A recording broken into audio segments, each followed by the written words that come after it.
each other. Here to weigh in, Sean Spicer, his Republican National Committee Chief Strategist. Sean, good to see you. I say a plague on both your houses, by the way. I don't agree with either the president or Governor Haley. I like it when they don't get along. When politicians get along with each other, they spend a lot more of my money and waste a lot more of my money. What do you say? I'll agree with you on that. Compromise usually costs money. But I think what at least Governor Haley was talking about is the tone. I fully agree with you that if buying off another side is what it takes, and that's not a good outcome for anyone in this country. That's what gets us $19 trillion in debt. But I think the tone and the civility in which we engage is quite another thing. And I think that's what Governor Haley was talking about, that we can disagree without being disagreeable and mean-spirited and name-calling. Well, at the same time, you got to be tough. I mean, our next president could be a socialist. Bernie Sanders is running for president. He might win. Who knows? If we compromise with a socialist, the best we can get is a welfare state, and I don't want either one. No, I agree with you. I mean, we've got Obamacare. Can you imagine going further to the left than that? Yes, I can imagine it. It scares me, but I can imagine it.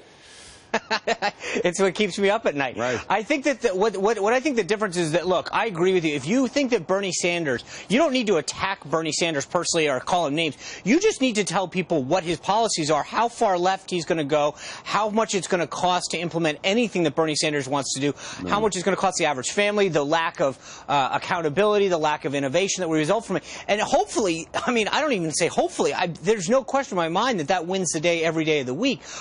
I think the tone in which we do it, that's hopefully, I think that's where Governor Haley was. Let me just play another shot from the president's speech last night, which he talks about why it's important for the two sides to cooperate.